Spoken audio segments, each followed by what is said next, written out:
আচ্ছা বলেন তো আপনাদের নরম খিচুড়ি পছন্দ নাকি আমার মতো ঝরঝরে করে খিচুড়ি রান্না করলে সেটা অনেক বেশি পছন্দ?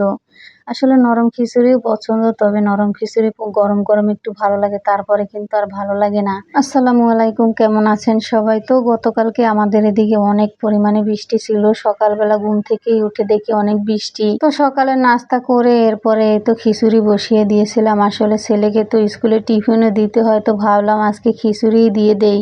তো খিচুড়ি রান্না বসিয়ে তারপর আবার এই তো ডিম ভেজে নিলাম। ছেলেকে ডিম দিয়ে আর খিচুড়ি দিয়ে টিফিন দিয়ে দিব। এরপরে ছেলেকে রেডি করে দিলাম আর আপনাদের ভাইয়া দিয়ে আসলো। এরপরে এই তো আবার ভর্তা করব। আসলে খিচুড়ি হলে তো ভর্তা লাগবেই। তো এখানে আজকে আমি শুঁটকি মাছ নিয়েছি, ভালো করে ধুয়ে এই তো শুঁটকি মাছ দিয়ে দিলাম। এরপরে কাঁচামরিচ, তারপরে রসুন, পেঁয়াজ সবকিছু দিয়ে ভালো করে ভেজে নেব। আর এই তো রাইস কুকারে খিচুড়িটাও হয়ে গিয়েছে।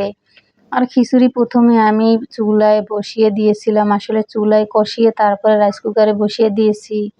যাই হোক, এই তো ভর্তা করে নিলাম অফ ক্যামেরায়। আর এই তো মুরগির মাংস বসিয়ে দিয়েছি।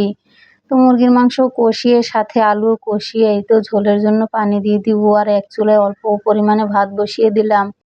আসলে আমার মেয়ে খিচুড়ি খেতে পছন্দ করে না, তার নাকি ঝাল লাগে। আসলে খিচুড়িতে আমরা একটু ঝাল, ঝাল করেই রান্না করি, তো সেজন্য সে ঝাল খেতে পারে না। তো এই তো মেয়ের জন্য ভাত বসিয়ে দিলাম আর এদিকে মুরগির মাংসের তরকারিটাও হয়ে গিয়েছে। একটু ভাজা জিরার গুঁড়া দিয়ে নেড়ে-চেড়ে তরকারিটা নামিয়ে নিব।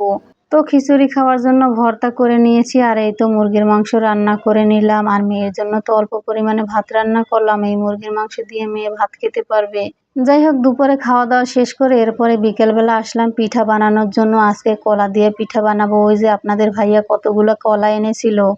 আসলে বাচ্চারা তো কলা খেতেই চায় না, আর আমার কাছেও নরম হয়ে গেলে ভালো লাগে না কলা খেতে। তো এই তো কলা আপনাদের ভাইয়া ব্লেন্ডার করে দিল। এরপরে এই তো চালের গুঁড়া নিয়ে নিলাম, তারপরে চিনি আর পরিমাণ মতো লবণ আর অল্প পরিমাণে ইস্টও দিয়েছিলাম। ইস্ট দিলে নাকি পিঠা অনেক বেশি নরম সফট হয়। তো এই তো দিয়ে দিলাম সবকিছু, এরপরে ভালো করে মেখে নিলাম। এই তো সবকিছু দিয়ে ভালো করে মেখে নিয়েছি। এখন এই তো চুলায় আগে থেকেই আমি তেল গরম করতে বসিয়ে দিলাম। এখন এই তো একে একে পিঠেগুলো ভেজে নিব। আর এই পিঠেগুলো ভাজতে অনেক বেশি সময় লেগেছে। আসলে অনেকগুলা পিঠা হয়েছে কিন্তু। আসলে কলাগুলো দিয়ে পিঠা না বানালে কলাগুলো তো ফেলেই দিতে হতো। তো এত দাম দিয়ে কলা এনেছে, এগুলা কি আর ফেলে দেওয়া যায়? তো সেজন্য পিঠা বানিয়ে নিলাম। আর এই তো বেশি করেই বানিয়ে নিলাম, কলাগুলো ফেলে না দিয়ে এগুলা বানিয়ে ফ্রিজে রেখে দিলে বাচ্চারা আস্তে আস্তে খেতে পারবে। তো এই তো একটু কষ্ট হলেও পিঠাগুলো সব একে একে ভেজে নিলাম। আর আজকের ভিডিওটা আপনাদের কাছে কেমন লেগেছে অবশ্যই জানাবেন।